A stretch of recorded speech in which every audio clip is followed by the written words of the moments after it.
អើយឯងចង់ត្រូវឆ្នាំខ្លាំងហើយមើលទៅនោះថាហើយមីងណាមផ្ទះឈឹមលីមួយកំភ្លៀងតែម្ដងបើឯងហ៊ានតែនិយាយស្ដីបែបនេះដាក់យើងម្ដងទៀតនោះយើងវាយឯងតតែឯងនិយាយលេងកើតយើងមិនមែនជាម៉ែឯងទេនិយាយឲ្យចេះដឹងខុសត្រូវផងនាងជើងល្អរឿងម្ដាយចុងនិងកូនកូននាពេលព្រឹកព្រលឹមអ្នកដែលជាម្ដាយចុងបានបោះសម្លៀកបំពាក់ទៅកន្លែងដែលកូនស្រីកំពុងតែបោកគក់ព្រមទាំងបោះសម្ដីឡើងបោកខោអាវយើងឲ្យស្អាតផងទៅបើមិនស្អាតមិនជ្រះទេនោះឯងមានរឿងជាមួយយើងហើយនៅផ្ទះយើងស៊ីបាយយើងហើយកុំចង់ខ្លាំងជាមួយយើងនោះតែហ៊ានខ្លាំងណាស់ឯងដឹងតែខ្លោចហើយស្ដាប់យល់ដែរទេនាងចាខ្ញុំដឹងហើយមិញទៅសម្រាប់ចាស់នៅទីនេះទុកឲ្យខ្ញុំជាអ្នកធ្វើមិញទោះបីជាមិនធ្វើអីក៏នៅតែមិនចេះខុសគ្រប់ពេលវេលាដែរខ្ញុំអ្នកធ្វើខ្ញុំជាអ្នកខុស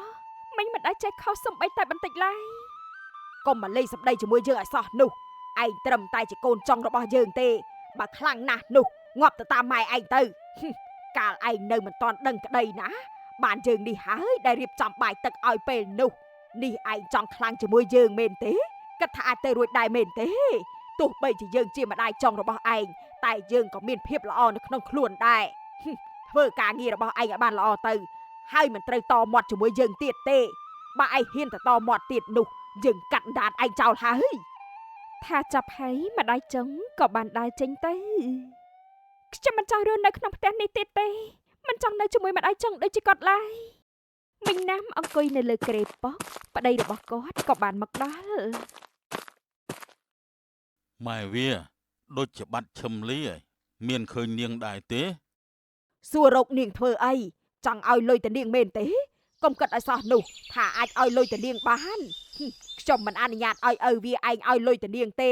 នាងនៅក្នុងផ្ទះឲ្យលុយនាងរកស្អីទៀតនាងមិនអាចចាយបានទេម៉ែវាឯងកុំចេះតែនិយាយបែបនេះសុទ្ធតែជាកូនរបស់យើងដូចគ្នាតើកុំហួងហែងគ្នាឲ្យគ្នានៅតែក្នុងផ្ទះពេកអី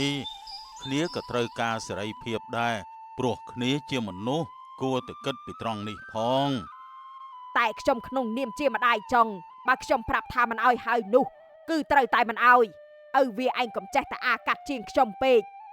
ខ្ញុំមិនដឹងជានិយាយបែបណាជាមួយម៉ែវាឯងទៀតទេខ្ញុំទៅក្រៅហើយកុំសូវប្រើគ្នាពេកអីនាងក៏ជាកូនស្រីខ្ញុំម្នាក់ដែរនាងជាកូនស្រីរបស់ឯងតែមិនមែនជាកូនស្រីខ្ញុំទេតើរឿងហេតុអីដែលខ្ញុំត្រូវទៅខ្វល់ជាមួយនាងមិនមែនចាប់សាច់ឈាមអីទេខ្ញុំទៅក្រៅសិនហើយមើលថែអ្នកក្នុងផ្ទះឲ្យបានល្អផងណាថាចាប់ហើយពូធឿនបានចាក់ចេញទៅខ្ញុំជាម្ដាយចុងវាជាតួនាទីរបស់ខ្ញុំហើយដែលត្រូវមើលការខុសត្រូវមនុស្សក្នុងផ្ទះនោះឈឹមលីបន្ទាប់ពីបោកគក់សម្លៀកបំពាក់រួចនាងបានជោគទៅដាក់ហាលស្របពេលដែលប្អូនប្រុសរបស់នាងក៏បានមកចាត់និងបានសួរឡើង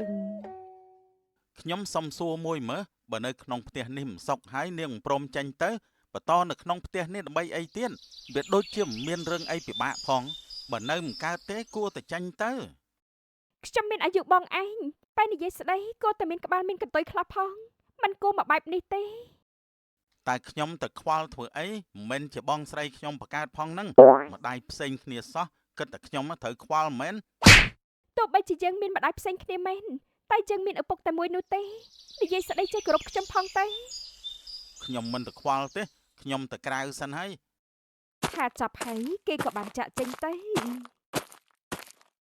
ឆ្លើយមែនម្ដាយឯងមិនអាចបដៅឯងទេកំពុងតែនិយាយម្នាក់ឯងសុកកូនស្រីម្ដាយចុងក៏បានមកដល់ឯងកំពុងតែនិយាយដើមម៉ែខ្ញុំមែនទេកាន់តែប្រហើនហើយឯងមិនគោរពដល់ម្ដាយរបស់ខ្ញុំនោះទេខ្ញុំមិនបាននិយាយអីទេឯងគួរតែគោរពដល់ខ្ញុំមិនមែនចេញមកឆ្លើយបែបនេះឡើយកុំធ្វើដូចជាប្អូនរបស់ឯងឯងមិនមែនជាម្ដាយរួមជាមួយខ្ញុំទេខ្ញុំក៏មិនខ្វាយខ្វល់ជាមួយឯងនោះដែរលាសិនហើយខ្ញុំមានម៉ែបដៅគ្រាន់តែខ្ញុំមិនស្ដាប់ចាំថាបានចាក់ចេញពីផ្ទះម្នាក់ទៀតដូចគ្នាកូនរបស់គាត់កាត់ស្អីទេតែបាត់ជាឆ្លើយដល់ថ្នាក់នេះឈឹមលីធ្វើការងារនៅក្នុងផ្ទះរួចរាល់នាងក៏បានទៅផ្សារដើម្បីទិញម្ហូបអ្នកដែលនៅក្នុងផ្សារឃើញហើយក៏បានសួរឡើង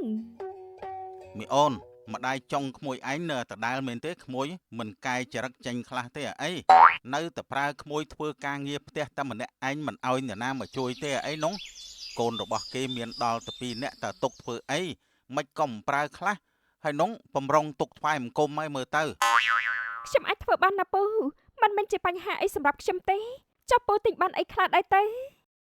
ពូទិញម្ហូបរួចហើយបំរុងថាទៅផ្ទះវិញហ្នឹងណាបើទំនេរពូនឹងនាំកូនទៅលេងផ្ទះក្មួយព្រោះខានទៅលេងឪពុកក្មួយយូរហើយពូចង់ទៅនិយាយដឹងសខ្មៅកុំចេះតែធ្វើបាបក្មួយពេកមានរឿងអីចេះការពារក្មួយផងទៅមិនមែនចេះតែនៅខាងប្រពន្ធក្រោយរហូតពេកនោះទេមិនចេះស្រឡាញ់កូនឲ្យស្មើគ្នាសោះពូអាចទៅជជែកលេងជាមួយពុកខ្ញុំបានតែពូកុំនិយាយពីរឿងម្ដាយចុងរបស់ខ្ញុំអីខ្ញុំមិនចង់ត្រូវស្ដីបន្ទោសពីគាត់ទៀតនោះទេក្មួយខ្លាចម្ដាយចុងដល់ម្លឹងផងអីមិនអីទេក្មួយពូមិននិយាយអីទេពូទៅផ្ទះក្មួយសួរសុកទុកធម្មតាទេកុំភ័យអីណាពូមិនធ្វើឲ្យក្មួយត្រូវមាត់ដោយសារតពូទេចាអរគុណច្រើនណាស់ពូពូលាសិនហើយណាក្មួយពូកំបានចាក់ចេញទៅខណៈដែលឈឹមលីក៏បានដើរទិញម្ហូបបន្តពូកំមកដល់ផ្ទះដាក់ម្ហូបនៅក្នុងផ្ទះបាយប្រពន្ធរបស់គាត់ក៏បានបន្លឺឡើងពុកវាទៅផ្សារយូរម្លេះថ្ងៃនេះផ្សារប្រវែងនឹងសោះទៅយូរនោះយូរខ្ញុំជួបជាមួយក្មួយឈឹមលីទៅផ្សារសួរសុកទុកគ្នាបន្តិចទៅឥឡូវមេអូនវាយ៉ាងមិនទៅហើយម្ដាយចង់ធ្វើបាបរាល់ថ្ងៃណាស់មែនទេឪពុកវាក៏ណាស់ដែរមិនកាន់ជើងទេកាន់ជើងតែប្រពន្ធក្រោយនោះបែរជាមិនចេះការពារកូនស្រីប្រពន្ធដើមសោះណោះរឿងនេះបន្ទោសទៅលើឪពុកក៏មិនកើតដែរព្រោះប្រពន្ធក្រោយនោះវាអាក្រក់ពេកមិនសូវជាមានចិត្តល្អជាមួយអ្នកចិត្តខាងមិនសូវមានអ្នកណាគេចង់រាប់រនោះទេចិត្តមិនបានជាមួយអ្នកក្បែរផ្ទះគេទៅរាប់ធ្វើអីខ្ញុំក៏អាណិតក្មួយឈឹមលីណាស់ចង់ឲ្យតែកូនប្រុសយើងរៀបការជាមួយនាងហើយយកនាងមកនៅក្នុងផ្ទះយើងតើហើយម្ដាយកូននោះបានអ្នកណាប្រើទៀតនោះបើមិនចេះបរៀនឲ្យកូនកូនធ្វើអីដោយខ្លួនឯងសោះចេះតែប្រើក្មួយឈឹមលីធ្វើបាបតែគ្នាទៅកើតដែរហើយម្ដាយចុងនេះពិតជាចិត្តអាក្រក់ហួសស្មានខ្ញុំក៏គិតដូចម៉ែវាឯងដែរយើងគួរតែដឹងប្រពន្ធឲ្យកូនប្រុសយើងតែម្ដងទៅអីកុំឲ្យម្ដាយចុងនោះបានចិត្តពេកឪវាឯងគំនិតល្អពួកយើងសម្រេចថាធ្វើបែបហ្នឹងទៅចោះណាពិតជាល្អណាស់អញ្ចឹងនៅកន្លែងជលមន់នីរុនកំពុងដាក់លុយដើម្បីភ្នាល់មន់យើងទៅមិនសុំលុយម៉ែយើងមកទេយើងទុកចិត្តលើឯងហើយណាលើកនេះកុំឲ្យយើងចាញ់បោះគូតខោដោយសារតម្រាន់ជលរបស់ឯងទៀតជឿយើងទៅលើកនេះដឹងតែឈ្នះហើយមន់ដែលយើងភ្នាល់នេះយកមកពីស្រុកយើងគេល្បីគ្រប់គ្នាមន់នេះជលមិនដែលចាញ់យ៉ាងណាទេឯងនិយាយបែបនេះប្រៀបបីដូចជាមិនទុកចិត្តមិត្តភ័ក្តិរបស់ឯងសោះព្រោះតែពាក្យថាទុកចិត្តមិត្តដូចឯងនឹងហើយទើបយើងចាញ់មិនដឹងជាប្រមាណដងទៅហើយទេម៉ែយើងល្អូរាល់តលើកណាហើយឯងទៅប្រាប់ម៉ែឯងរស់ស្អីយើងលាក់ពីម៉ែឪយើងដែរនឹងយើងមិនដែលឲ្យគាត់ដឹងទេថាយើងលេងល្បែងភ្នាល់នេះយើងមិនបានប្រាប់ម៉ែយើងពីរឿងយើងមកភ្នាល់នេះទេតែគាត់ល្អូដែលយើងសុំលុយគាត់លើកនេះដឹងតែបានលុយត្រឡប់ទៅផ្ទះវិញហើយម៉ែរបស់ឯងដឹងតែសប្បាយចិត្តសរសើរឯងដាច់ពីមាត់ទេចាំទៅមើលទៅបើម៉ែយើងដឹងគាត់នឹងធាក់យើងចេញពីផ្ទះហើយព្រោះតែយកលុយគាត់មកភ្នាល់មន់នេះកុំភ្លើយករឿងនេះទៅប្រាប់គាត់មើលបើឯងមិនប្រាប់គាត់ធ្វើម៉េចមិនដឹងបានចាក់តាមទៅយើងទៅគឺដឹងតែឈ្នះហើយបថុយលើកនេះមកក្តារតាមឯងទៅចោះអញ្ចឹងឈឹមលីមកពីផ្សារវិញនាងកំពុងតែធ្វើម្ហូបប្អូនស្រីចុងរបស់នាងបានតាមមករករឿងនាងដល់ផ្ទះបាយតែម្ដងឯងមានបានយកអីចេញពីក្នុងបន្ទប់ខ្ញុំដែរទេឯងមានដៃមានជើងណានៅក្នុងផ្ទះម៉ែយើងហើយហ៊ានលួចរបស់យើងទៀតលុយស្អីទេខ្ញុំមិនដឹងទេខ្ញុំរាល់ថ្ងៃមានដៃមានជើងដូចតែឯងទេឯងឃើញស្រាប់ហើយកុំនិយាយធ្វើដូចជាមិនដឹងរឿងអីសោះនោះឯងលួចយកខ្សែដៃរបស់ខ្ញុំដែលម៉ែខ្ញុំទើបតែទិញឲ្យខ្ញុំបានបាត់វាបើមិនមែនជាឯងនោះតើកណ្ដុរឯណាដែលចេះពំយកខ្សែករបស់ខ្ញុំទៅនោះខ្ញុំរវល់ណាស់កុំមកចោទប្រកាន់ខ្ញុំឯងដើរហើយជ្រូកបាត់តែឯងទេតែបែរជាមកចោទខ្ញុំកុំគិតថាខ្ញុំនេះទទួលយកកំហុសដែលខ្ញុំមិនបានធ្វើឲ្យសោះណាតែបន្ទប់យើងគឺឯងជាអ្នកសម្អាតបើមិនមែនឯងជាអ្នកយកនោះតើអ្នកណាទៀតដែលហ៊ានទៅយកទៅកុំចាត់មនុស្សខុសរបៀបអី បើខ្ញុំប្រាប់ថាមិនដឹងគឺមិនដឹងហើយកុំសួរច្រើនទៀតក៏ដល់វាមិនដែរចេះពាក់ខ្សែដៃទេនៅនិយាយច្រើនទៀតបើខ្ញុំប្រាប់ថាមិនដឹងគឺមិនដឹងហើយទៅរកមើលក្នុងបន្ទប់របស់ឯងវិញទេមានរបស់ពាក់ហើយមិនចេះថែរក្សាបាត់ឲ្យសមមុខចុះថ្ងៃនេះឯងកើតស្អីមិនបានចកាចខុសធម្មតាតែឯងមករករឿងខ្ញុំតែមករករឿងខ្ញុំខុសតំណងខ្ញុំកាច់អញ្ចឹងហើយចេញឲ្យផុតពីមុខខ្ញុំទេចន្ទថាក៏បានប្រញាប់ចេញពីផ្ទះបាយទៅក្នុងបន្ទប់របស់នាងវិញតើវិបត្តិទៅណាទៅឬមួយក៏អាប្អូនរបស់ខ្ញុំវាយកទៅលក់យល់លុយជុលមន់ទៅហើយងាប់ផោះយើងហើយឯងឈឹមលីបេះផ្លែស្វាយនៅមុខផ្ទះខណៈដែលអ្នកកំឡោះម្នាក់បានមកឈប់ម៉ូតូក្បែរនាងឈឹមលីអូនទំនេរអាចតាណាជាមួយបងបានដែរទេបងចង់នាំអូនចេញពីផ្ទះដ៏ stress មួយនេះមិនចង់ឲ្យអូននៅ stress នៅទីនេះទេអាចទៅជាមួយបងមួយថ្ងៃបានទេខ្ញុំទៅមិនបានទេបើខ្ញុំទៅបាត់តើមានអ្នកណានៅធ្វើការក្នុងផ្ទះនេះបើក្រៅពីខ្ញុំគឺមិនមានអ្នកណាធ្វើឡើយហើយខ្ញុំក៏មិនចង់ត្រូវមាត់ដែរបើអូនពិបាកយ៉ាងនេះមិនក៏មិនចេញពីផ្ទះនេះតែម្ដងទៅបងមិនចង់ឲ្យនរណាធ្វើបាបអូនទៀតទេណាក្នុងនាមអូនជាកូនម្នាក់ដែរនៅក្នុងផ្ទះនេះគួរតែទទួលបានសិទ្ធិស្មើគ្នាមិនមែនមានតែអូនម្នាក់នោះទេដែលធ្វើការងារប្រៀបបីដូចជាអ្នកស៊ីឈ្នួលនៅក្នុងផ្ទះមួយនេះវាមិនមែនជារឿងចម្លែកទេដែលអ្នកនៅក្នុងផ្ទះចាត់ទុកខ្ញុំប្រៀបបីដូចជាអ្នកស៊ីឈ្នួលតែមិនទទួលបានប្រាក់ខែគ្រាន់តែទទួលបានកន្លែងស្នាក់នៅនឹងហូបចុះបងមិនចាំបាច់អាណិតខ្ញុំទេតែក៏អរគុណដល់ទឹកចិត្តបងដែរណាដែលតែងតែមកសួរនាំខ្ញុំនោះតើបងគួរតែធ្វើយ៉ាងណាទើបអាចជួយដល់អូនបានបងពិតជាចង់ជួយដល់អូនខ្លាំងណាស់អរគុណបងណាស់ត្រឹមបងមកសួរសុខទុក្ខបែបនេះគឺជាការជួយដល់ខ្ញុំខ្លាំងណាស់អរគុណបងហើយណាស្របពេលជាមួយគ្នានោះនីរុនក៏បានមកដល់តែម្ដងមកញ៉ែគ្នាអីនៅមុខផ្ទះចាំមើលខ្ញុំនឹងប្រាប់ពុកម៉ែហើយមកឈរញ៉ែគ្នាមិនចេះខ្មាស់ញៀតដែលគេមើលមកសោះចេះធ្វើទៅរួចដែរឯងកុំនិយាយធ្វើដូចជានៅក្នុងហេតុការណ៍នេះអីពួកយើងមិនបានញ៉ែគ្នានោះទេយើងគ្រាន់តែនិយាយធម្មតាសោះឯងមកថាយើងញ៉ែគ្នាហើយឯងគួរតែគោរពបងស្រីឯងខ្លះផងទៅកុំមកនិយាយវាយស្មើបែបនេះបងឯងត្រឹមតែជាអ្នកក្រៅតាកុំមកចង់បដៅខ្ញុំព្រោះតែខ្ញុំជាអ្នកដតីខ្ញុំមិនស្ដាប់បងឯងទេគិតតែខ្ញុំអាចយកតិចទៅស្ដាប់ការបដៅណែនាំរបស់បងឯងបានមែនទេចេះតែគិតអើយបងឯងនេះខ្ញុំមិនមែនជាសាច់ញាតិរបស់ឯងទេតែខ្ញុំនិយាយនេះក្នុងនាមជាមនុស្សម្នាក់ដែលមានអាយុច្រើនជាងឯងបើឯងមិនស្ដាប់ក្នុងនាមជាអ្នកដតីទេតែក៏គួរយកសម្ដីខ្ញុំនេះទៅគិតដែរព្រោះខ្ញុំនិយាយនេះគឺក្នុងន័យល្អតាមិនបានចង់ឲ្យឯងអាក្រក់ឯណាខ្ញុំមិនខ្វល់ទេបងហើយខ្ញុំក៏មិនចង់គិតនាំតែឈឺក្បាលដែរខ្ញុំចូលទៅក្នុងផ្ទះហើយនិយាយចប់ហើយគេក៏បានចូលទៅក្នុងផ្ទះចំជាឆ្លើយមែនទែនគេនេះមិនចេះគោរពអូនតលតែសោះខ្ញុំរស់នៅជាមួយរាល់ថ្ងៃដល់ថ្នាក់ទម្លាប់ទៅហើយមិនដឹងថាត្រូវនិយាយអ្វីទៀតនោះទេមិនគោរពឲ្យតម្លៃអូនដូច្នេះបងពិតជាមិនចូលចិត្តនោះទេបងនឹងយកអូនចេញពីផ្ទះនេះឲ្យតលតែបានបងទៅផ្ទះសិនហើយសារ៉ាន់ក៏ប្រញាប់ចាក់ចេញឈឹមលីចូលទៅក្នុងផ្ទះមិញណាមជាមួយកូនកំពុងតែរងចាំស្ដីឲ្យនាងដូចគ្នាមុននេះឯងឈរនិយាយជាមួយអ្នកណាញ៉ែគ្នាមិនគិតមុខក្រោយសោះឯងមានគិតពីមុខមាត់ឪឯងដែរទេហ្នឹងមិនត្រឹមតែប៉ុណ្្នឹងទេម៉ែរៀបកម្រងចង់ចេញពីផ្ទះទៀតណោះខ្ញុំបានលើផ្ទាល់តិចរបស់ខ្ញុំតែម្ដងណាម៉ែឯងកុំសង្ឃឹមថាបានចេញពីផ្ទះនេះឲ្យសោះនោះយើងមិនឲ្យឯងបានចេញទៅណាដោយងាយឡើយនៅក្នុងផ្ទះនេះសនុកស្រួលហើយចង់ចេញទៅណាទៀតនោះនៅទីនេះសងគុណយើងសិនចាំពេលសងគុណយើងអស់ពេលណានោះចាំឯងរៀបប្រវត្តិចេញពីក្នុងផ្ទះនេះណានាងក្មេងរមើលគុណម៉ែខ្ញុំនិយាយត្រូវណាស់សងគុណអស់ពេលណានាងនឹងអាចចេញពីផ្ទះនេះបានគ្មាននរណាគេខាត់ខាំងនាងទេនៅទីនេះរហូតដល់មីងស្លាប់មែនទេម៉ែវាកំពុងតែដាក់ទំនាយម៉ែហើយអើយឯងចង់ត្រូវឆ្នាំខ្លាំងហើយមើលទៅនោះថាហើយមីងណាមផ្ទះឈឹមលីមួយកំភ្លៀងតែម្ដងបើឯងហ៊ានតែនិយាយស្ដីបែបនេះដាក់យើងម្ដងទៀតនោះយើងវាយឯងតតែឯងនិយាយលេងកើតយើងមិនមែនជាម៉ែឯងទេនិយាយឲ្យចេះដឹងខុសត្រូវផងនាងជើងល្អកុំចេះតែហ៊ានទៀតថាហើយម្ដាយនិងកូននាំគ្នាដើរចេញទៅ ខ្ញុំនិយាយតាមតែគាត់សោះបំរុងឲ្យខ្ញុំនៅជាមួយគាត់អស់មួយជីវិតមែនទេចន្ទថាអូនដៃប្អូនប្រុសរបស់នាងមកសួរនាំនៅក្នុងបន្ទប់របស់នាង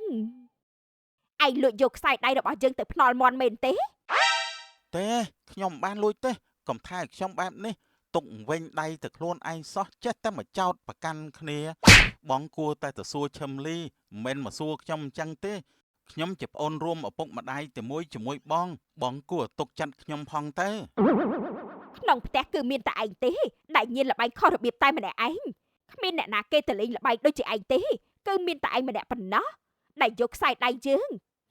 គ្មានអ្នកណាទៀតទេមើលទៅនោះទោះបីជាឈឹមលីនាងជាកូនម្ដាយដតីជាមួយយើងក៏ដោយតែនាងមិនមែនជាមនុស្សដែលងាយដៃហើយញៀនលបែងដូចជាឯងទេ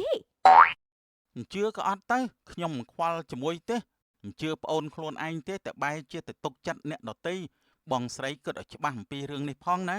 បងគួរទុកចិត្តខ្ញុំមិនមែនអ្នកដតីទេនាងត្រឹមតែជាកូនប្រពន្ធមុនរបស់ពុកតាតែយើងជាកូនម្ដាយតែមួយឪពុកតែមួយបងគិតតែខ្ញុំហ៊ានលួចយកទ្រព្យរបស់បងទៅលក់ឲ្យអ្នកដតីដើម្បីតែប្រាក់យកទៅលេងលបែងស៊ីសងដែលអត់មានផលចំណេញអីមានតែខាតនោះមែនទេបើឯងមិនឲ្យយើងគិតអញ្ចឹងតើឲ្យយើងគិតយ៉ាងម៉េចទៀតទៅឯងយកទៅលក់នៅឯណាឆាប់ប្រាប់យើងឥឡូវនេះមកយើងយល់ថាឯងជាប្អូនយើងទៅមិនចង់រករឿងឯងគ្រាន់តែសួរតាមស្រួលតែប៉ុណ្ណោះបងស្រីបើខ្ញុំនិយាយប៉ុណ្ណឹងហើយបងនៅតែមិនជឿខ្ញុំទៀតខ្ញុំក៏មិនដឹងថាត្រូវនិយាយយ៉ាងម៉េចទៀតដែរខ្ញុំទៅបន្ទប់ខ្ញុំវិញហើយថាចាប់ហើយគេក៏បានទៅបន្ទប់របស់គេវិញអាប្អូនជើងល្អថ្ងៃណាមួយប៉ូលីសចាប់ឯងដាក់ប៉ោះហើយបើសិនជាឯងលេងលបែងគ្មានគិតស្អីនោះទាំងដែលនៅចាយលុយម៉ែឪសោះសារ៉ាន់មកដល់ក្នុងបន្ទប់ដេកគេក៏រអ៊ូឡើងហើយគ្រួសារនោះដូចជាធ្វើបាបមកលើឈឹមលីដល់ហើយអាំងតែគ្នាស្លូតធ្វើបាបគ្នាទាំងម្ដាយទាំងកូនតែម្ដងខ្ញុំត្រូវតែជំលះយកនាងចេញពីទីនោះឲ្យតល់តែបានពេលដែលគ្មាននាងនៅទីនោះគង់តែដឹងខ្លួនទេអ្នកដែលជិះឪពុកមកដល់ផ្ទះវិញឃើញកូនស្រីនៅធ្វើការនៅក្នុងចង្ក្រានបាយមិនទាន់ឈប់ឡើយឪពុកក៏បានបន្លឺឡើងកូននៅមិនទាន់បានដេកទៀតអីយប់ថ្មនេះទៅហើយកូនទុកការងារទាំងអស់នេះសិនទៅហើយទៅរកកន្លែងដេកទៅកូនស្រីខ្ញុំនៅបង្ហាញបន្តិចទៀតនឹងរួយហើយណាពុកគួរតែទៅសម្រាប់បានហើយពុកធ្វើការហត់នៅពេញមួយថ្ងៃដូចគ្នាគួរតែរកកន្លែងដំរែកខ្លួនឲ្យបានស្រួលខ្លួនហើយពុកមិនអីទេកូនបើកូនស្រីមិនចង់នៅផ្ទះនេះទៀតទេកូនអាចរើទៅនៅខាងក្រៅបានណាកូននឹងមានសេរីភាពជាងនេះខ្ញុំមិនចង់ទៅណាទេពុកខ្ញុំចង់នៅផ្ទះនេះខ្ញុំនៅទីនេះតាំងតែពីតូចទៅហើយតើពុកចង់ឲ្យខ្ញុំទៅណាទេពុកបារម្ភពីកូនពុកឃើញកូនហត់រាល់ថ្ងៃកូនគួរតែចេញពីផ្ទះនេះទៅរស់នៅម្នាក់ឯងកូននឹងមិនសូវហត់ផងព្រោះថាកូនបម្រើគេគ្រប់គ្នានៅក្នុងផ្ទះនេះប្រៀបបីដូចជាអ្នកបម្រើផ្ទាល់ខ្លួនរបស់ពួកគេទៅហើយពុកផ្ដល់យោបល់ល្អឲ្យកូនគួរតែចាកចេញពីផ្ទះនេះពុកមានលុយមួយចំនួនសម្រាប់កូនណាពេលកូនចេញទៅកូននឹងមានសេរីភាពហើយកូនអាចធ្វើការចិញ្ចឹមខ្លួនឯងបានយ៉ាងស្រួលជឿតាមពុកទៅកូនចាប់ពុកអ្នកដែលជិះឪពុកប្រគល់លុយមួយចំនួនឲ្យទៅកូនស្រីរួចក៏បានដើរចាកចេញទៅខ្ញុំដាច់ខាត់នឹងមិនរស់នៅទីនេះទៀតឡើយនាពេលព្រឹកឡើងឈឹមលីកាន់វ៉ាលីបំរុងនឹងចាកចេញពីផ្ទះម្ដាយចុងរបស់នាងស្រែកឡើងភ្លេតតែម្ដងណែឯងគិតថាចង់ទៅណាទៅឯងមិនអាចទៅណាបានទេណាឆាប់ចូលទៅក្នុងផ្ទះវិញភ្លាមទៅមិនអាចទុកខ្ញុំនៅក្នុងផ្ទះរហូតនោះទេខ្ញុំត្រូវទៅចាកចេញពីទីនេះដើម្បីស្វែងរកអ្វីដែលល្អសម្រាប់ខ្លួនឯងខ្ញុំមិនបន្តនៅធ្វើជាអ្នកបម្រើរបស់អ្នកណាទេហើយឆាប់មកវិញមកឯងមិនអាចទៅណាបានទេនាងជើងល្អចូលផ្ទះវិញភ្លាមទៅឈឹមលីនាងចាក់ចេញទៅដោយមិនខ្វល់ពីសម្ដីរបស់ម្ដាយចុងនាងឡើយនាងពិតជាទៅមែនហើយនាងជើងល្អឯងណាបើមកវិញនោះយើងនឹងប្រលះឲ្យចាស់ដៃតែម្ដងចាប់តាំងពីថ្ងៃដែលឈឹមលីចាក់ចេញពីផ្ទះទៅ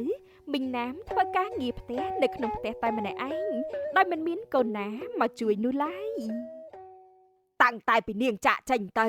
ការងារក្នុងផ្ទះទាំងអស់នោះខ្ញុំធ្វើតែម្នាក់ឯងទេហើយខ្ញុំពិតជាហត់ខ្លាំងណាស់គ្មានកូនណាមកជួយសោះអ្នកដែលជិះកូនប្រុសរត់ចូលផ្ទះ ដូចប្រផាត់ប្រផៃនៅក្នុងផ្ទះអ្នកជាម្ដាយក៏បានសួរឡើងអើយវាមានរឿងស្អីទៅបានជារត់អញ្ចឹងកូនប្រុសឯងធ្វើរឹកពីដូចជាលួចឆក់អ្នកដតីអញ្ចឹងណែដើរតាមស្រួលមិនបានទេអីម៉ែគឺថាគឺនោះស្រាប់ពេលជាមួយគ្នានេះប៉ូលីសក៏បានចូលមកដល់ព្រមទាំងវាយខ្នោះគេយកតែម្ដងអើយលោកប៉ូលីសមានរឿងអីទៅមិនបានជាវាយខ្នោះកូនប្រុសខ្ញុំអញ្ចឹងតើកូនប្រុសខ្ញុំបានធ្វើអីខុសទៅកូនប្រុសនមីងលេងល្បែងភ្នាល់ស៊ីសងពេលពួកខ្ញុំដេញចាប់គេក៏រត់មកទីនេះតែឥឡូវខ្ញុំសុំយកកូនមីងទៅដោះស្រាយនៅប៉ុស្តិ៍សិនហើយបាននមីងអាចទៅសួរសុខទុក្ខកូនប្រុសនៅប៉ុស្តិ៍បានម៉ែជួយខ្ញុំផងម៉ែជួយខ្ញុំផងប៉ូលីសចាប់កូនប្រុសទៅបាត់ខណៈដៃពូធឿនក៏បានមកដល់មុននេះមានរឿងអីមែនទេហើយមិនបានជាប៉ូលីសមកចាប់កូនយើងអញ្ចឹងឪវាជួយកូនយើងផងណាឆាប់ទៅតាមកូនយើងទៅកុំអាលតនសួរអីណាប្តីប្រពន្ធអ្នកទាំងពីរប្រញាប់ចាក់ចេញពីក្នុងផ្ទះតែម្ដងឈឹមលីតាំងតែពីចាក់ចេញពីផ្ទះនោះនាងមានការងារល្អធ្វើដោយស្នាក់នៅបន្ទប់ជួលតែម្នាក់ឯងស្របពេលជាមួយគ្នានោះសាវ៉ាន់ក៏បានមកសួរសុខទុក្ខគេឈឹមលីបងមកលេងបងចូលមកខាងក្នុងសិនម៉ែមួយរយៈនេះសុខទុក្ខយ៉ាងណាដែរបងមានដំណឹងមកប្រាប់អូនដូចគ្នាដែរណាមានដំណឹងអីទេគ្រួសាររបស់អូនប្អូនប្រុសអូនពេលនេះត្រូវប៉ូលីសចាប់ដោយសារតែគេលេងល្បែងស៊ីសងចំណែកឪពុកអូនមិនបានធានាគេចេញមកទេទោះបីជាមិញណាំប្រឹងនិយាយយ៉ាងណាក៏គាត់មិនព្រមដែរពេលនេះម្ដាយកូនទាំងនោះទទួលបានអ្វីដែលពួកគេបានសាងហើយអូននៅទីនេះម្នាក់ឯងគឺសុខជាងនៅទីនោះឆ្ងាយណាស់ទឹកមុខរបស់អូនស្រស់បោះជាងពីមុនការងារក៏មានធ្វើមិនដូចនៅទីនោះទេធ្វើការលង្វិលក្បងមិនទទួលបានប្រាក់មកវិញសោះបងរីករាយណាស់ដែលឃើញអូនសប្បាយចិត្តបែបនេះអរគុណបងហើយដែលតែងតែមកសួរសុខទុក្ខដល់ខ្ញុំបែបនេះអរគុណបងពេលខ្ញុំមកដល់ទីនេះបងតែងតែថែរក្សាខ្ញុំដូចជាសាច់ញាតិអញ្ចឹងបងមិនបានចង់ធ្វើជាសាច់ញាតិជាមួយអូននោះទេតែបងចង់ធ្វើជាប្តីរបស់អូនអាចទេរៀបការជាមួយបងសាងអនាគតល្អជាមួយគ្នាបងចង់បានអូនមកធ្វើជាគូក្រងរបស់បងចាបើបងចូលស្ដីដល់ឪពុកខ្ញុំនោះខ្ញុំនឹងមិនបដិសេធទេបងនឹងចូលស្ដីដល់ឪពុកអូនបងមិនរំលងប្រពៃណីនោះទេបងផ្ដល់កិត្តិយសដល់អូននិងក្រុមគ្រួសារអូនចាបន្ទាប់ពីនាងចាក់ចេញពីផ្ទះម្ដាយចុងនិងកូនមិនដែលស្រណុកនៅក្នុងផ្ទះឡើយកូនប្រុសត្រូវជាប់ឃុំខ្លួនជាច្រើនអាទិត្យព្រោះតែប្រព្រឹត្តល្បែងស៊ីសងអ្នកដែលជាម្ដាយត្រូវហត់នឿយព្រោះតែធ្វើកិច្ចការងារក្នុងផ្ទះដោយកូនស្រីក៏មិនជួយនាងគិតតែពីដើរទិញអីវ៉ាន់ចំណែកឯឈឹមលីនិងសារ៉ាន់អ្នកទាំងពីរក៏បានរៀបការជាមួយគ្នារស់នៅយ៉ាងមានសុភមង្គលតរៀងទៅលោកប្តីកុំនិយាយបែបនេះខ្ញុំគិតថាកូនប្រុសយើងណាកំពុងតែចង់ទៅផ្ទះហើយមិនមែនចង់រៀបការស្អីជាមួយនាងក្មេងបន្លែនេះទេបន្លែខ្ញុំជាបន្លែធម្មជាតិហូបហើយក៏មិនប៉ះពាល់ដល់សុខភាពដែរហូបដែលមានទំនុកចិត្តជាពិសេសគឺធ្វើឲ្យមានសុខភាពល្អទៀតណាមិញហូបតែសាច់ពេកបញ្ចាត់ឡើងជាតិអាស៊ីតទៅកូនប្រុសយើងទៅហើយមិននៅការពារឯងទេណែកុំគិតថាខ្ជិលហើយចង់តមាត់ជាមួយយើងពេលដែលយើងប្រើឯងនោះខ្ញុំមិនតមាត់ទេម៉ាក់ក្មេងកំព្រួយអីណែខ្ញុំគោរពចាស់ទុំណាស់បើចាស់អត់ទុំទេខ្ញុំក៏មិនគោរពដែរសុំទៅសម្អាតពុកសិនហើយណាម៉ាក់ក្មេងជប់មិញអស់តោះតែម្ដងជាមួយប្តីខ្ញុំរឿងកូនប្រសាបន្លែចម្រុះនៅក្នុងផ្សារដែលមានលក់បន្លែផ្លែឈើខណៈដែលអ្នកទិញកំពុងតែស៊ីត្រាវអ្នកដទៃមិនខ្ចីខ្វល់ពីអ្នកទិញឡើយចែតសក់នេះលក់មិនដែរចែលក់ឬក៏អត់បន្លែទាំងអស់ហ្នឹងរត់ច្រកថងខ្លួនឯងទៅមិនឃើញថាខ្ញុំកំពុងតែរវល់ទេអីមនុស្សកំពុងតែរវល់កុំសួរច្រើនពេកអីថងនៅមុខហ្នឹងចាំតែអ្នកលក់ប្រាប់រហូតអញ្ចឹងគ្មានឃើញរវល់អីផងឃើញតែនិយាយដើមគេហ្នឹងណាហើយខ្ញុំច្រកខ្លួនឯងក៏បានដែរចាច្រកខ្លួនឯងតិចទេរួចចាំយកមកកាត់លុយអើយចាំមែនតែនហើយអ្នកលក់ម្នាក់នេះណែនិយាយតទៀតមកបន្ទាប់ពីនោះតើមានរឿងអីខ្លះទៅនាងយកប្តីគេមែនក៏អី យកប្តីគេមែនប្រពន្ធគេតាមតន់ហើយស្រីម្នាក់នោះក៏ដឹងដែរថាគេមានប្តីតែនៅទៅយកគេទៀតខាងប្រុសនោះក៏អញ្ចឹងខ្លួនមានប្រពន្ធហើយនៅជាមួយប្រពន្ធមិនស្ងប់ទេបែរជាទៅមានស្រីទៀតកាត់ទៅណាតតែកាត់បោះចោលហើយមិនចេះឆ្អែតឆ្អន់អីសោះអីអាណិតតែប្រពន្ធនឹងកូននោះទេដែលត្រូវពិបាកនោះនៅរកចាំទទួលប្តីនឹងស្រីនោះដៃ10ហើយមើលទៅម្នាក់ផាត់ប្រពន្ធហើយម្នាក់ទៀតយកប្តីគេរឿងអីដែលថានរកអប់ដៃឈោមមើលដោយមិនធ្វើអីសោះនោះប៉ាត់ជាមិនខ្មាស់គេមែនមនុស្សប្រុសផាត់ប្រពន្ធមានស្រីចោលកូនខ្លួនឯងទៅរួចតែបន្តិចទៀតណារត់រោប្រពន្ធវិញហើយ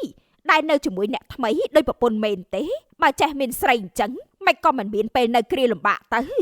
យកលុយដែលខំរោជាមួយប្រពន្ធទាំងលំបាកទៅឲ្យស្រីផ្សេងចាយស្រួលដែលគេគ្មានជួយស្អីបន្តិចសោះប៉ាត់ជាមកមែនអញនិយាយត្រូវមនុស្សខ្លះប៉ាត់ជាមកមែនអណែទៅលក់អំបិលប្រហុកឯងវិញទៅយើងទៅលក់វិញហើយអញ្ចឹងអ្នកទាំងពីរបានបំបីគ្នាទៅកាន់កន្លែងលក់រៀងខ្លួនកល្យានទទួលលុយពីអ្នកទិញព្រមទាំងសួរឡើងអេអ្នកទិញនៅកំឡោះឬក៏យ៉ាងណាហ្នឹងណែខ្ញុំហាក់បីដូចជាចង់ដឹងដល់ហើយបើមានប្រពន្ធតើនឹងក្បត់ចិត្តប្រពន្ធដែរទេចាខ្ញុំមិនមែនជាប្រភេទដែលមានមួយហើយមួយទៀតអញ្ចេះស្កប់នោះទេខ្ញុំមានមួយក៏ដឹងមួយអ្នកណាទៅសបោលុយចិញ្ចឹមប្រពន្ធផងអ្នកដតីផងនោះខ្ញុំទៅសិនហើយ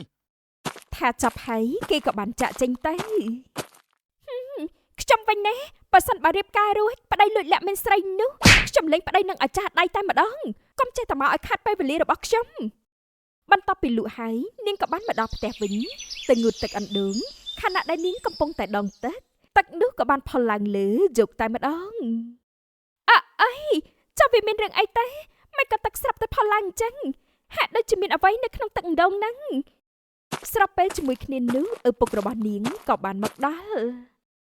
មីអូនណាងូតទឹកឲ្យលឿនទៅកូនបន្តិចទៀតមានភ្ញៀវគេមកលេងផ្ទះផងអេអ្នកណាគេមកលេងផ្ទះនឹងពុកហេតុអីបានជាគេមកលេងផ្ទះយើងនៅផ្ទះយើងមិនមានអីឲ្យពួកគេលេងនោះទេមិនបែបហ្នឹងទេកូនតែគេមកលេងគេមានបំណងអីមួយហើយកូនអញរៀបចំខ្លួនអូស្អាតទៅត្រៀមខ្លួនចាំទទួលភ្ញៀវមកលេងផ្ទះយើងអីទៀតហើយមែនទេពុកគេចង់មកមើលខ្ញុំទៀតហើយមែនគេចង់មកមើលកូនព្រោះតែគេចង់ឃើញកូនមិនក៏កូនគិតច្រើនម្លេះបើត្រូវចិត្តក៏រៀបការជាមួយគ្នាតែម្ដងទៅពុកចាំតកក់ភ្លេងការនោះទេអីពុកតែងតែបែបនេះទាំងដឹងហើយថាខ្ញុំមិនត្រូវចិត្តជាមួយម្ដងណាឡើយខ្ញុំតែងតែបដិសេធជានិច្ចណាពុកក៏ដឹងដែរខ្ញុំណាបើមិនពេញចិត្តហើយគឺខ្ញុំនិយាយត្រង់មិនលាក់លៀមអីនោះទេកូនសាកតាមពុកម្ដងទៀតទៅកូនកុំតន់គិតមិនល្អអីជួនកាលគេមកនេះអាចជាគូជាមួយកូនក៏ថាបានដែរតលតែជួបសិនទៅបានដឹងណាកូនស្រីខ្ញុំតាមពុកម្ដងទៀតចាល្អណាស់កូនស្រីពុកឆាប់ទៅរៀបចំខ្លួនបានហើយចាប់ពុកខ្ញុំទៅរៀបចំខ្លួនសិនហើយណាមួយសន្ទុះក្រោយមកអ្នកដែលមកមើលកល្យានក៏បានមកដល់ទាំងគ្រួសារតែម្ដងអ្នកអើយចូលមកអង្គុយលេងមកមីអូនលើកទឹកមកទទួលភ្ញៀវមកកូនស្រីបើករថយន្តមកទំនើបទៀតណាអ្នកគួរចង់ជិះដល់ហើយលបងគួរតសាកលបងដែរហ្នឹងណាកូនប្រុសខ្ញុំជូនលបងទៅកំសាន្តគ្រប់ទីកន្លែងតែម្ដងម៉ាក់វាអង្គុយទៅកូនប្រុសខាងនោះជាក្មួយស្រីកល្យានជាកូនស្រីតែមួយរបស់លបងឆានកូនមើលឲ្យហើយទៅក្មួយកល្យានលក់បន្លែនៅផ្សារគេលក់មិនដែលសល់ទេរាល់ថ្ងៃនេះហ៎បើលក់មិនដែលសល់តើយកទៅណាអ្នកស្រុកនេះមិនចេះដើរផ្សំបន្លែដល់ខ្លួនឯងទេអីទៅចេះតែទិញអ្នកដតីមិនចេះសន្សំសំចៃបែបនេះទៅមិនមាននឹងគេនោះម៉ាក់វាកុំនិយាយអញ្ចឹងយើងមកមើលប្រពន្ធឲ្យកូនប្រុសយើងមិនមែនមកនិយាយពីរឿងអស់នឹងទេអើយនាងក្មេងជើងល្អឯងយកស្អីមកតាក់ចិត្តកូនយើងទៅបានជាកូនយើងនឹងប្តីយើងនេះចង់មកមើលខ្លួនឯងដល់ទីនេះណែប្រាប់យើងមកឯងដាក់ស្អីសណ្ដំតាមរយៈរលកធាតុអាកាសតើមេដែរទេហ្នឹងម៉ាក់វាឯងកាន់ទៅលើសហើយដាក់ស្អីកើតមនុស្សមាននិស័យទើបអាចមកជួបបានមិនមែនចេះតែមកនោះទេម៉ាក់វាឯងធ្វើជាចាស់ជាទុំគួរតែមកដល់សួរនាំក្មេងមិនគួរនិយាយស្ដីដាក់ក្មេងតាំងពីថ្ងៃជួបដំបូងអញ្ចឹងនោះទេ ពួកយើងក៏សុទ្ធតែមាននិស័យហើយទើបយើងអាចមករាក់ទាក់គ្នាបានណ៎កូនប្រុសយើងផ្លឹកហើយឃើញទេបានជាគេមិននិយាយស្ដីអីសោះលងសម្រស់អនាគតប្រពន្ធហើយមែនទេកូនប្រុសឪពុកលោកប្តីកុំនិយាយបែបនេះខ្ញុំគិតថាកូនប្រុសយើងណាកំពុងតែចង់ទៅផ្ទះហើយមិនមែនចង់រៀបការស្អីជាមួយនាងក្មេងបន្លែនេះទេបន្លែខ្ញុំជាបន្លែធម្មជាតិហូបហើយក៏មិនប៉ះពាល់ដល់សុខភាពដែរហូបដែលមានទំនុកចិត្តជាពិសេសគឺធ្វើឲ្យមានសុខភាពល្អទៀតណាមិញហូបតែសាច់ពេកបញ្ចាត់ឡើងជាតិអាស៊ីតទេលោកប្តីលឺដែរទេនឹងសំដីនាងក្មេងបន្លែនេះហើយលោកបង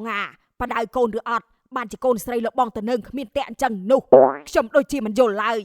ចេះទ្រាំស្ដាប់កូនស្រីឌីលខ្ញុំទៅកើតខ្ញុំមិនឲ្យកូនប្រុសខ្ញុំរៀបការជាមួយនាងជាដាច់ខាតតែម្ដងទោះប៉ាវាឯងនិយាយអីណាក៏ខ្ញុំមិនព្រមជាដាច់ខាតតែខ្ញុំចង់រៀបការជាមួយនាងប៉ារៀបចំឲ្យខ្ញុំផងរៀបការរួចកល្យានទៅនៅជាមួយខ្ញុំហើយម្ដងនេះខ្ញុំពេញចិត្តកល្យានជាងអ្នកណាទាំងអស់បញ្ញាប់រៀបការឲ្យកាន់តែលឿនគឺកាន់តែល្អបើដឹងតកូនពេញចិត្តបែបនេះគឺល្អណាស់ម៉ាក់វាបានលឺហើយតើអីថាកូនប្រុសយើងគឺគេចង់រៀបការជាមួយក្មួយកល្យានហើយកុំរករឿងទៀតអីហើយកូនប្រុសឯងកំពុងតែគិតអីហ្នឹងមិនទៅចង់រៀបការជាមួយនាងមិនលឺនាងតមាត់ជាមួយម៉ាក់ទេអីគ្មានបាត់សំបីតែមួយម៉ាត់នោះទេរៀបការរួចណាមិនដឹងជាធ្វើឲ្យម៉ាក់ខ្យល់ចាប់យ៉ាងណាឡើយបើមានកូនប្រសាបន្លែបែបនេះកូនប្រសាលោកបន្លែប្រសាជាងកូនប្រសាពួកនឹងលបែងដែរណាម៉ាក់ក្មេងហើយបិទមាត់ទៅនាងក្មេងបន្លែលលួយឯងមិនអាចរៀបការហើយឈានចូលមកនៅក្នុងគ្រួសាររបស់យើងបានឡើយបន្លែខ្ញុំជាបន្លែធម្មជាតិដង្កូវស៊ីដង្កូវចោះគឺជារឿងធម្មតាទេណាម៉ាក់ក្មេងឬមួយក៏ម៉ាក់ក្មេងចង់ញ៉ាំរបស់ដែលដាក់ថ្នាំជាតិគីមីច្រើនហូបរបស់ដាក់ថ្នាំជាតិគីមីច្រើនណាវាប៉ះពាល់សុខភាពណាអើយនាងក្មេងចម្លើយមីអូនឈប់បានហើយកូនកូនទៅចំអន់អនាគតម្ដាយក្មេករបស់កូនធ្វើអីចិត្តខ្លាយទៅជាគ្រួសារតែមួយហើយធ្វើអញ្ចឹងវាមិនសមទេកូនមកពីប្រពន្ធខ្ញុំហ្នឹងទៅបដ ாய் ឲ្យមានរឿងដូចនេះលបងកុំបន្ទោសតែម្ខាងអីខ្ញុំមិនយកវាមកធ្វើជាកូនប្រសាទេខ្ញុំមិនព្រមជាដាច់ខាតទាំងឪទាំងកូនមិនអាចធ្វើអញ្ចឹងបានទេណាខ្ញុំមិនព្រមឡើយគឺមិនអាចទៅរួចជាដាច់ខាតអ្នកជាម្ដាយប្រកែកក៏មិនបានការឡើយក្នុងថ្ងៃនេះផងដែរក៏ជាថ្ងៃដែលម្ដាយឪពុកទាំងសងខាងកំពុងតែទទួលភ្ញៀវដែលមកចូលរួមមង្គលការកូនម៉ាក់វាធ្វើមុខអវស្រស់បោះបន្តិចទៅថ្ងៃនេះជាថ្ងៃមង្គលការរបស់កូនយើងណាធ្វើមុខអីបែបហ្នឹងនោះរយៈពេលប្រហែលខែមុននេះម៉ាក់វាឯងនៅតែមិនទាន់បើកចិត្តទទួលយកកូនប្រសាយើងទៀតអីកុំថាឡើយប្រហែលខែទោះប្រហែលឆ្នាំទៅមុខទៀតនោះក៏ខ្ញុំមិនសប្បាយចិត្តនឹងទទួលយកនាងមកធ្វើជាកូនប្រសាខ្ញុំឡើយកាន់តែខ្នាញ់ណាស់កាន់តែមិនចូលចិត្តនាងកូនប្រសាអីទៅរឹងរូសដល់ថ្នាក់នោះខ្ញុំពិតជាមិនពេញចិត្តមែនទេណាម៉ាក់វាក្នុងនាមយើងជាមនុស្សចាស់មិនគួរណាប្រកាន់ក្មេងនោះទេបើមានការអីត្រូវតែនិយាយប្រាប់បដៅអប់រំកុំធ្វើរឿងមួយដែលវាអាចនឹងធ្វើឲ្យយើងមានការសោកស្ដាយទៅថ្ងៃមុខជាមួយនាងបន្លែចម្រោះនោះខ្ញុំមិនមានថ្ងៃស្ដាយក្រោយឡើយគឺអត់អាចជាដាច់ខាត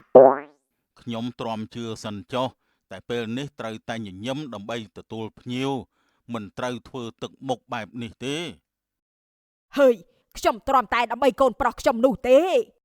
បន្ទាប់ពីពិធីមង្គលការត្រូវបានបញ្ចប់ទៅប្តីប្រពន្ធថ្មីថ្មោងបានចូលទៅក្នុងបន្ទប់អ្នកជាប្តីក៏បានបន្លឺឡើងភ្លេតតែម្ដងខ្ញុំប្រាប់ឲ្យដឹងណាថាមង្គលការនេះកើតឡើងព្រោះតែខ្ញុំចង់ឲ្យវាកើតឡើងតែប៉ុណ្ណោះកុំគិតថាខ្ញុំនេះមានចិត្តទៅលើនាងឲ្យសោះចោះប្រងគិតថាខ្លួនឯងសង្ហាណាស់មែនទេដែលខ្ញុំរៀបការជាមួយលោកព្រោះតែខ្ញុំមានចិត្តលើលោកឯងគួរឲ្យចាប់សាច់បាច់លោកកាន់ណាខ្ញុំរៀបការជាមួយលោកព្រោះតែមិនចង់ទៅលោកបន្លែទៀតនោះទេលោកបន្លែហត់ពេកណាចង់មានប្តីចិញ្ចឹមតែម្ដងគិតថាខ្លួនឯងអស់ចាស់ណាស់មែនទេគ្មានឃើញស្អីដែលធ្វើឲ្យខ្ញុំនេះប៉ែតតៃទេ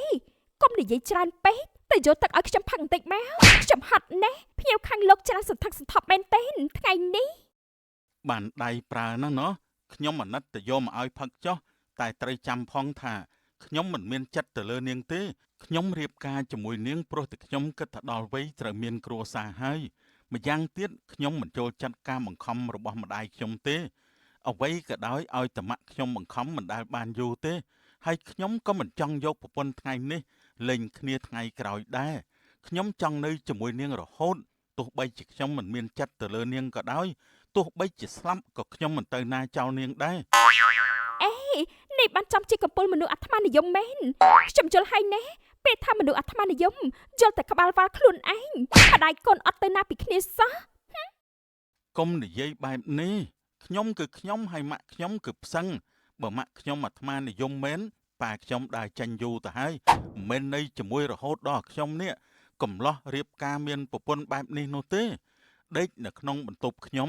ឲ្យចេះគោរពកោតខ្លាចចិត្តខ្ញុំខ្លះផងខ្ញុំចេះដឹងក្រែងចិត្តហើយមិនចាំបាច់រអ៊ូដដែលនោះទេគួរឲ្យធុញខ្លាំងប៉ាត់មែនណាហ្នឹងហើយនិយាយអញ្ចឹងសិនទៅបន្តិចទៀតគង់តែដឹងខ្លួនទេខ្ញុំទៅយកទឹកមកឲ្យផឹកនៅហ្នឹងឯណាកុំតាណា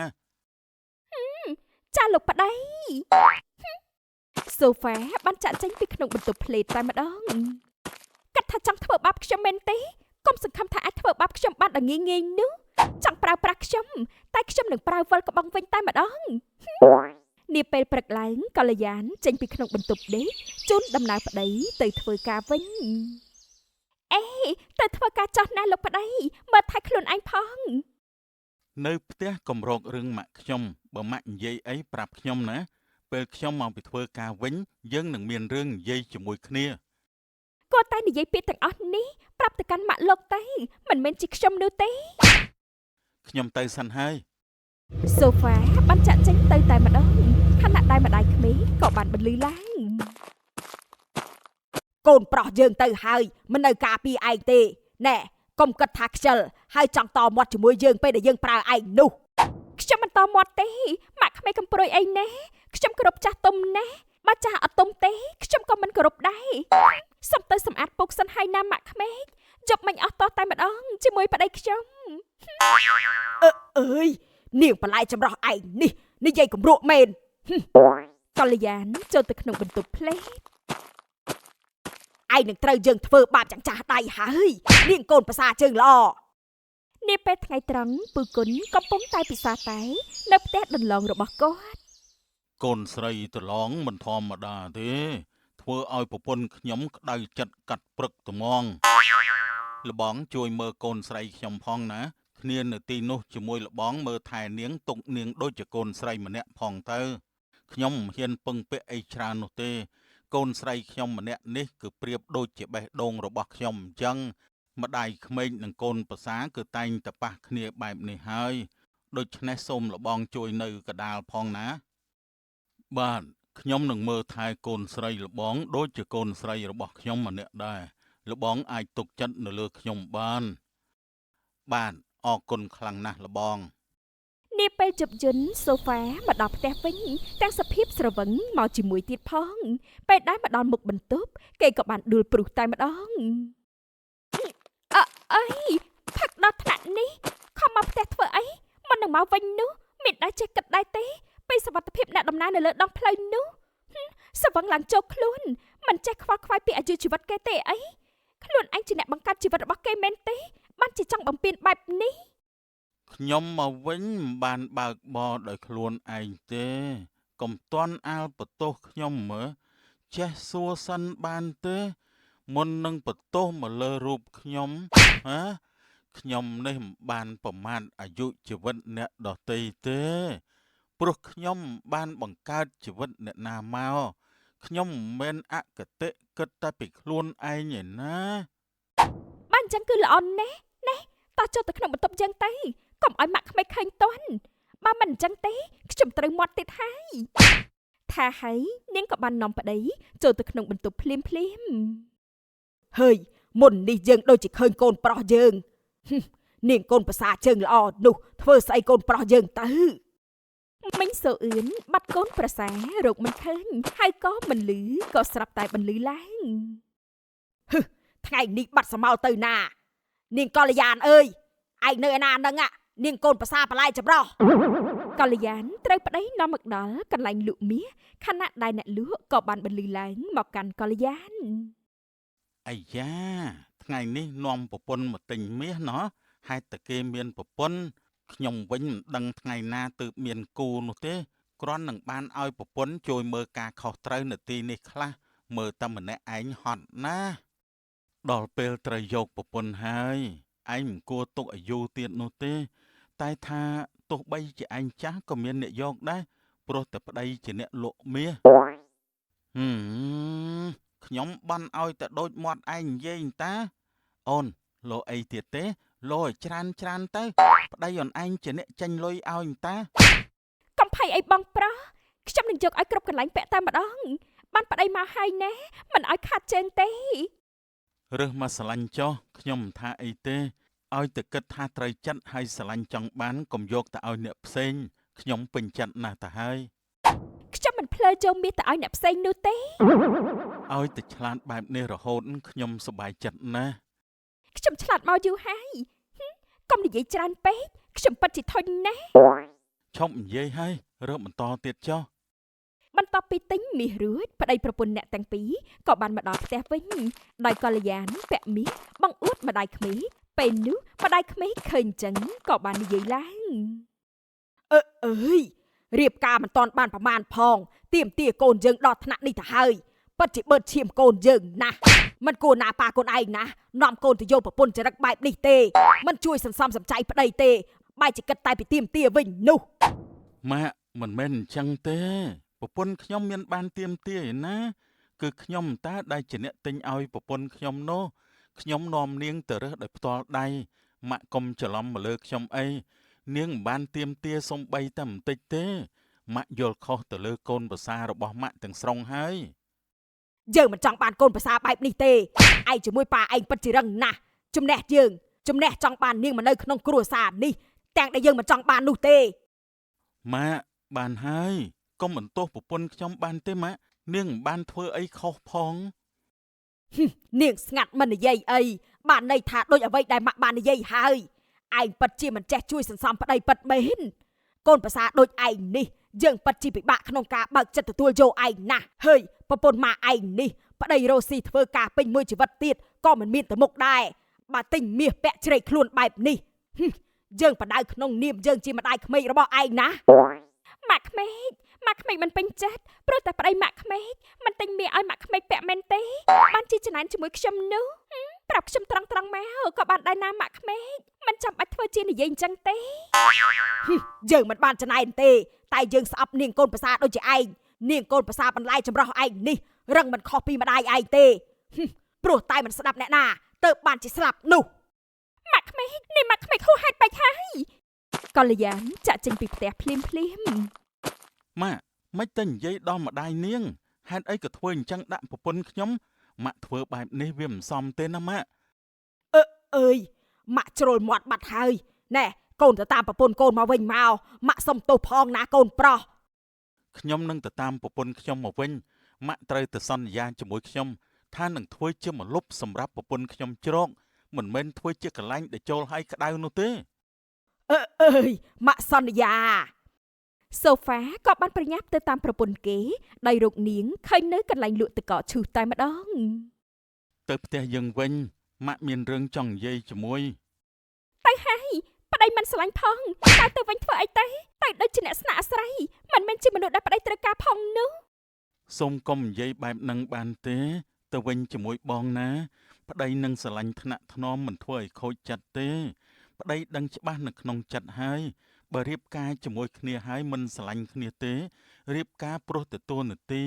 ហាក់បីដូចជាបំផ្លាញអនាគតកូនស្រីគេពេកហើយយើងចាប់ផ្ដើមមានទំនាក់ទំនងឲ្យដូចនាមដែលយើងជាប្តីប្រពន្ធគឺត្រូវតែនៅជាមួយគ្នាស្រឡាញ់មើលថែគ្នាណាទៅវិញក៏បានប្តីប្រពន្ធអ្នកទាំងពីរមកដល់ផ្ទះវិញឪពុកម្ដាយក៏បានបន្លឺឡើងមកកាន់ពួកគេប៉ាក៏សុំទោសជំនួសម៉ាក់កូនផងដែរប៉ាសន្យាជាមួយប៉ាកូនហើយថានឹងមើលថែកូនឲ្យបានល្អជាទីបំផុតទុកកូនដូចជាកូនបង្កើតអញ្ចឹងរឿងដែលម៉ាក់ក្មេកកូនបាននិយាយនោះសង្ឃឹមថាកូននឹងមិនប្រកាន់នោះទេចាប់ដៃគ្នាហើយរស់នៅជាមួយគ្នាកុំឆ្លោះប្រកែកគ្នាអីម៉ាក់វាឯងក៏អញ្ចឹងដែរកុំទៅធ្វើបាបគ្នាកំព្រាម្ដាយហើយយើងជាចាស់ជាទុំគួរទៅធ្វើតួនាទីនេះ ឲ្យបានល្អបំពេញជំនួសម្ដាយគ្នាផង ណែយើងសុំទោសដែលនិយាយប៉ះពាល់ដល់ម្ដាយឯងម្ដាយឯងស្លាប់ព្រោះតែចង់ចាកចេញពីឪពុករបស់ឯងទៅមានអ្នកថ្មីតែក៏ត្រូវអ្នកថ្មីធ្វើបាបរហូតទាល់តែស្លាប់អើយម៉ាក់សុំទោសផងណាកូនប្រសាឯងលើកលែងទោសឲ្យម៉ាក់ផងទៅខ្ញុំមិនប្រកាន់ទៀតនោះទេបើម៉ាក់ក្មេកដឹងកំហុសបែបនេះហើយនោះខ្ញុំក៏សុំខមាទោសពីម៉ាក់ក្មេកដែរចំពោះការនិយាយស្ដីមិនល្អនិងឆ្លោះប្រកែកជាមួយម៉ាក់ក្មេកនេះពេលកន្លងមកនោះអើយម៉ាក់មិនប្រកាន់ទេព្រោះតែយើងចង់ឈ្នះរៀងខ្លួនចាប់ពីថ្ងៃនេះទៅត្រូវចេះយោគយល់គ្នាកូនក៏អញ្ចឹងដែររៀបការរួចហើយត្រូវចេះស្រឡាញ់មើលថែគ្នាផងបានខ្ញុំនឹងប្រពន្ធនឹងស្រឡាញ់មើលថែគ្នាឲ្យបានល្អណ៎អូនណ៎ចាលោកប្តីម្ដាយក្មេកជាមួយកូនប្រសាក៏ចាប់ដៃគ្នាសម្របសម្រួលត្រូវរើគ្នាចាប់តាំងពីពេលនោះមកចំណែកឯប្តីប្រពន្ធអ្នកទាំងពីរក៏បើកចិត្តឲ្យគ្នារស់នៅជាមួយគ្នាខ្លាយទៅជាប្តីប្រពន្ធដែលស្រឡាញ់គ្នាយ៉ាងពេញទី